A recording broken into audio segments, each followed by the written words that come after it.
Hello മക്കളെ, എല്ലാവരും എന്തിയേ? അങ്ങനെ ഇന്ന് ചായ ഇല്ല, ബോളിയില്ല, ഒന്നുമില്ല. ഒത്തിരി ദിവസമായി കുഞ്ഞുങ്ങളെ ഇവിടെ ഇച്ചിരി ചീനി മേടിച്ചിട്ട്. ഞായറാഴ്ച ഇല്ലായിരുന്നാ? ഇതിൻ്റെ കീഴിയാരായിരിക്കുന്നത്? അമ്മു കമ്പെടുത്തുണ്ടോ? പിന്നെ അങ്ങനെ എൻ്റെ കൊച്ചു കോട്ടിക്ക് പോയി ചീനി മേടിച്ചോണ്ട് വന്ന് ഞാൻ പ്രത്യേകം പറഞ്ഞു കുഞ്ഞിൻ്റെ അടുത്ത് ചാള മേടിച്ചിട്ടുണ്ടായിരുന്നു. കോട്ടിക്ക ചന്ത ചാളയില്ലായിരുന്നു. അങ്ങനെ ചാളകരി കീരിച്ചാള എന്ന് പറയാൻ പറയുന്നത് മുതുവളപ്പം ചാള ഏട്ടാ. നിങ്ങളുടെ അവിടെയൊക്കെ എന്തോ പറയുന്നത് എനിക്കറിയത്തില്ല. കണ്ടോ, അത് അടുപ്പയിലൊക്കെ വെച്ച് ഒറ്റൊരു വെട്ടേ ഇളക്കാവൂ, പിന്നെ ഇളക്കരുത്. കണ്ടോ, കീരിച്ചാള ഞാൻ പുളിമുളകും വെച്ചതാട്ടോ. അത് കഴിഞ്ഞിട്ട് കീരിച്ചാള വറുത്തെടുക്കുന്നത് ഇങ്ങനെ പറ്റത്തോളൂ മക്കളെ, വറുത്തെടുക്കാൻ. പക്ഷെ മുള്ളൊന്നുമില്ല അങ്ങനെ ഏട്ടാ, നല്ല രുചിയുള്ള മീനാണ്. പിന്നെ ചീനി, നാരങ്ങച്ചാറ്. പിന്നെ ഒരു കാര്യം പറയട്ടെ, ചോറ് വേണമായിരുന്നു, പക്ഷേ അരി വെന്തില്ല, അതുകൊണ്ട് ചോറെടുത്തില്ല. ഒത്തിരി ദിവസമായി ചീനിയൊക്കെ കഴിച്ചിട്ട്. പിന്നെ എന്തൊക്കെയുണ്ട് വിശേഷങ്ങൾ?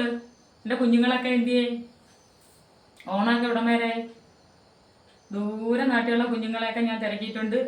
പിന്നെ ഇവിടെയൊക്കെ ഉള്ള കുഞ്ഞുങ്ങളെ, പിന്നെ അണ്ണനും ചേച്ചിയും എല്ലാവരെയും തിരക്കിയിട്ടുണ്ട്. പിന്നെ ഇത്രയും ചീനി എടുത്തുകൊണ്ട് വന്നത്, ചിലപ്പോൾ ഞാൻ ചീനി ചെയ്തുകൊണ്ടിരിക്കുമ്പോഴായിരിക്കും എൻ്റെ അണ്ണൻ വരുന്നത്. അപ്പോൾ ഞാൻ അണ്ണനും കൂടെ കഴിക്കും. അത് കഴിഞ്ഞിട്ട് എൻ്റെ മോൻ വന്നില്ല, മോളിവിടെ ഉണ്ട്. കരയണ്ട. പിന്നെ പ്രത്യേകിച്ച് വിശേഷം പഴയതുപോലെ തന്നെ ഓണക്കോടി എടുക്കാൻ പോയില്ല. നിങ്ങളൊക്കെ ഓണക്കോടി എടുത്താ? ഉച്ച കഴിഞ്ഞ് മഴയില്ലായിരുന്നു കേട്ടോ. പിന്നെ എന്ത് ചെയ്യാ, അമ്മൂമ്മയൊക്കെ എന്ത് ചെയ്യും?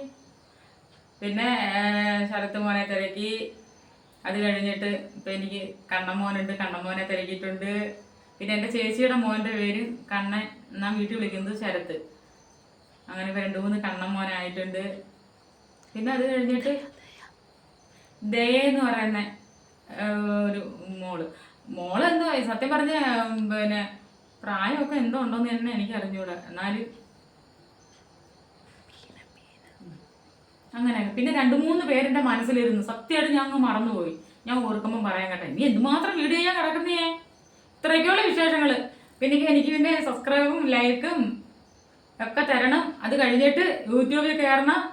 കിലുക്കം ബ്ലോഗ് ഒന്നും പറഞ്ഞിട്ട് അടിച്ചിട്ടാക്കുന്നത് കാണാം. ഇത് തന്നെ അതിനകത്ത്. ഇത്രേ ഉള്ളൂ. നമുക്ക് ഇതൊക്കെ ഉള്ളു. എനിക്ക് വലിയ ഓടാനും ചാടാനും ഒന്നും. ശരി മക്കളെ, വെക്കട്ടെ. മോളോടിരുന്നുകൊണ്ട് കൈ അടിക്കുന്നപ്പോൾ മതിയെന്ന്. നാളത്തെ വീഡിയോ കാണാൻ മതി. ശരിയാണ്, വെക്കട്ടെ.